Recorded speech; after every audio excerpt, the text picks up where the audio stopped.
Faly miarabanao tratry ny Paska.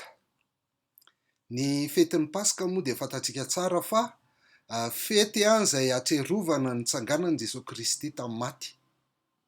Ary mazava ho azy fa mikasika izay fitsanganan'i Jesosy Kristy tamin'ny maty izay ihany koa ny fisaintsainana ny soratra masina izay atolotra antsika anio. Ary zany dia nalaina manokana tao amin'ny Korintiana voalohany toko 5:10. Ny Korintiana voalohany toko 5:10 manomboka amin'ny 1:1 ka hatramin'ny 1 farany mihitsy no hojerentsika. Saingy tsy ho vakiantsika tanteraka izy fa andresantsika andininy vitsivitsy fotsiny ihany ao anatin'ny Korintiana voalohany toko 5:10 io. Ao anatin'izay no ametrahantsika ny reto fanontaniana roa reto hoe: fa maninona moa Jesosy Kristy nitsangana tamin'ny maty?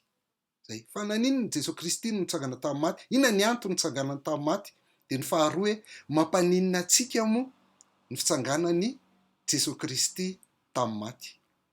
Raha atongontsika any amin'ny andininy voalohany raha ny Korintiana voalohany toko 5:10 dia hitantsika fa miresaka momba ny Filazantsara Paoly eo na ny vaovao mafaly.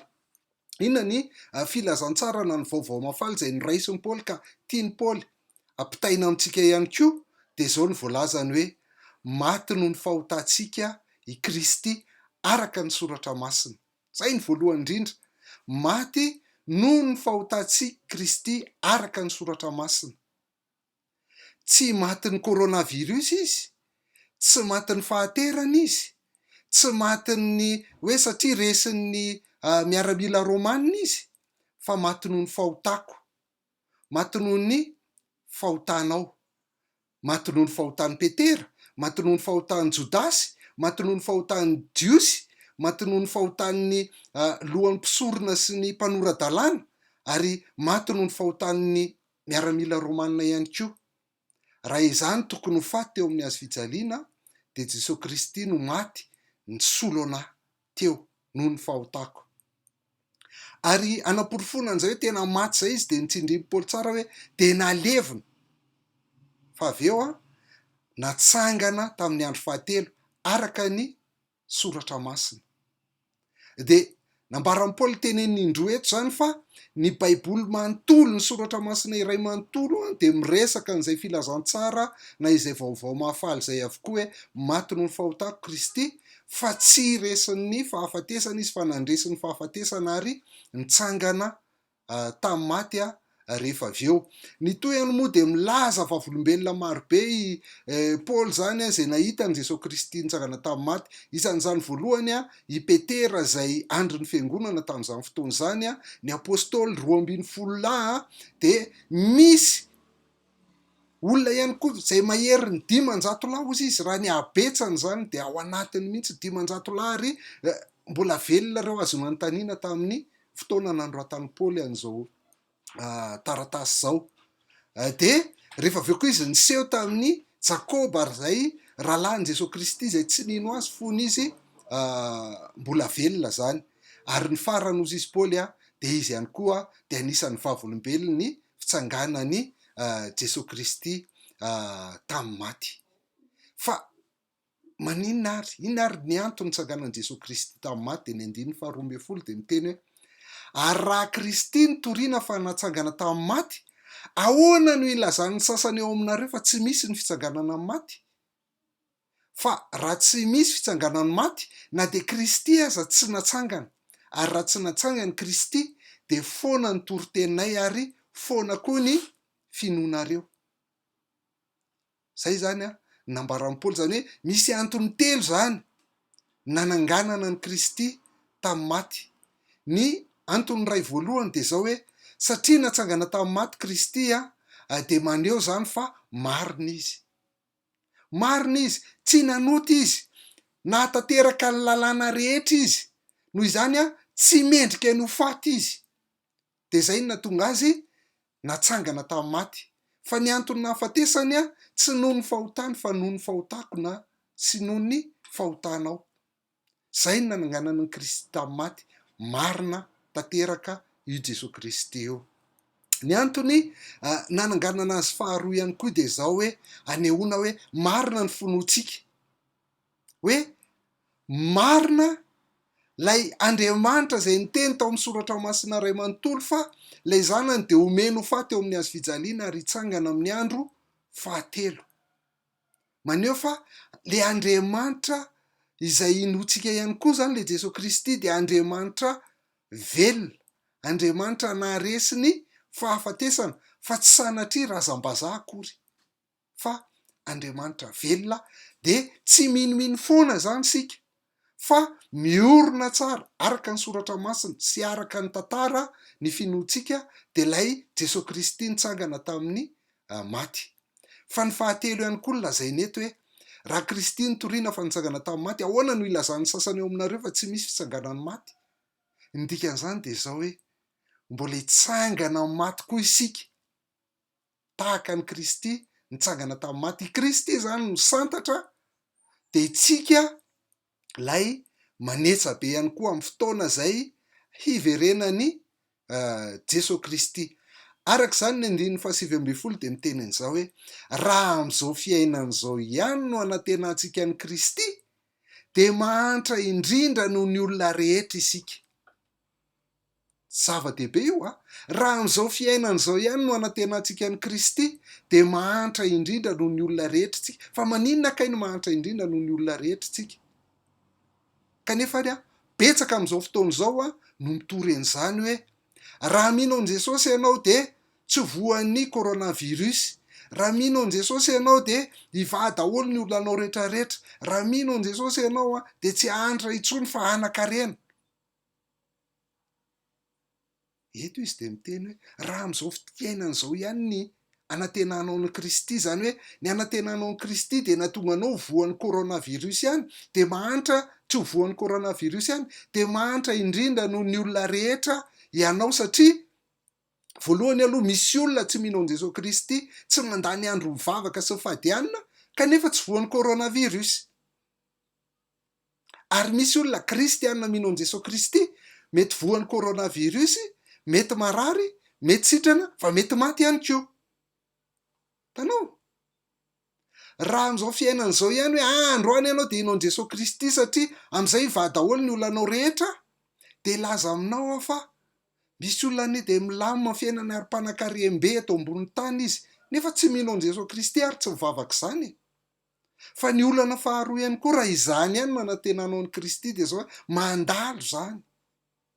Mandalo zany. Na tsy voan'ny coronavirus ary ianao tsy maintsy ho faty ihany indray androany. Na mivary ny olanao zao de hisy olana ihany ianao rapitso raha afaka pitso. Na mpanan-karena be ary ianao de mety ho lasan'ny mpangalatra sy ny mpanamotrano arobainy afo ny arenanao. Ary raha tsy izay ary no mitranga de ianao no ho lasa aloha de maty antoka ianao raha am'izao fiainana zao. Satria ny am'izao fiainana zao izay mandalo ihany dia fiainana feno fahoriana. Izay mihitsy no lazain'ny Paoly ao amin'ny Romanina 9:9. Romanina 9:9 manomboka amin'ny 7:20 ka hatramin'ny 5:20 de zao no lazain'ny Paoly. Tsy zany ihany ozy izy Paoly fa isika koa eny fa na de manana ny voaloham-bokatry ny fanahy aza, isika koa de misento ao anatsika. Miresaka amin'ny kristianina izy eto rehefa miteny Paoly hoe isika dia ny kristianina tahaka azy zany no resahany, izy koa tsy inona ao anatiny. De isika ozy izy efa voavonjy satria manana voaloham-bokatry ny fanahy masina, efa nandray ny fanahy masina satria manana an' Jesosy. Kanefa na izany ary de misento ihany tsika ato anatsika satria fahoriana ny ainantsika eto amin'ity tany ity. Satria maninona? Satria miandry ny fananganana de ny fanavotana ny tenatsika. Miandry ny fanavotana ny tenatsika. Raha ny tena marina zany de zao ny fanahintsika de efa novonjely Kristy tamin'izy maty teo amin'ny hazo fijaliana.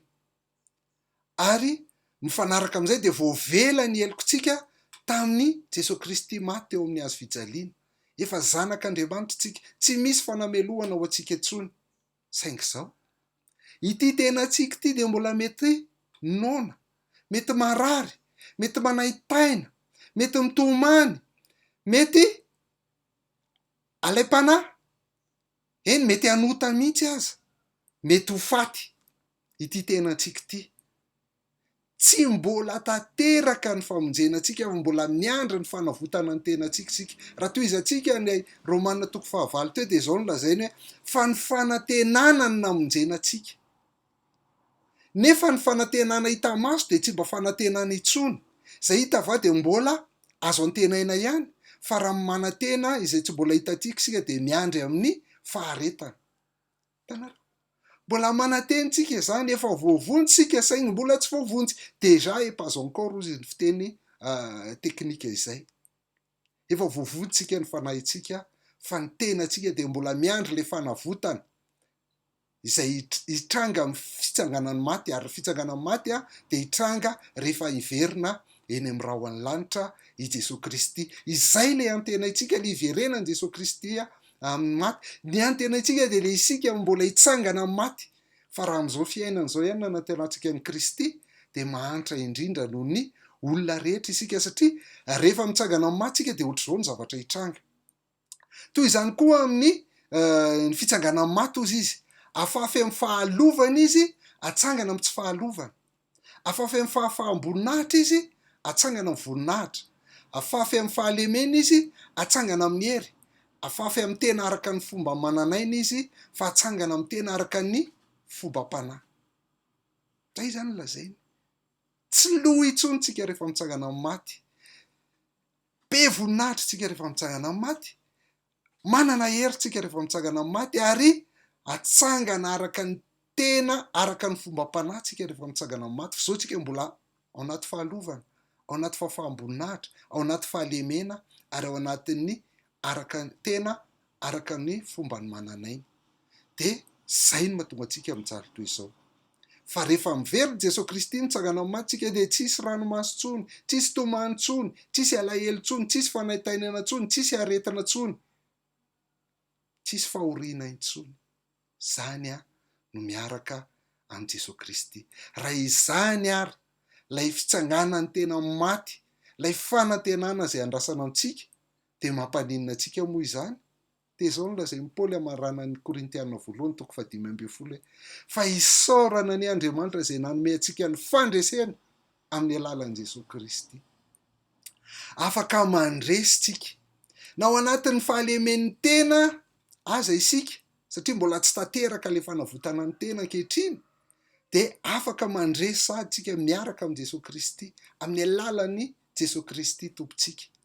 Ny vokatra zany dia zao no ambarako anao hoe: ko amin'izany rahalahy sy anabavy malalako, dia miorena tsara, aza miova, ary mahefa be mandrakariva amin'ny asan'ny Tompo, satria fantatrareo fa tsy foana tsy akory ny fikelezanareo aina ao amin'ny Tompo.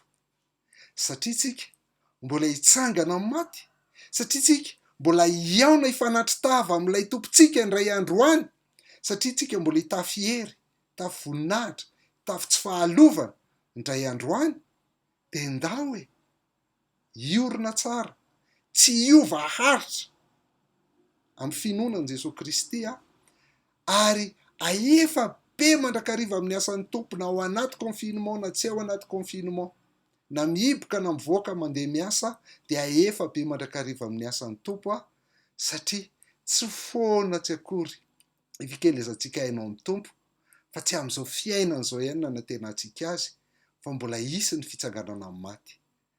Dia mirary ianao, hanao Paska sambatra miaraka amin'izay ihany koa, dia samy mitahin'ny Tompo. Aleloia!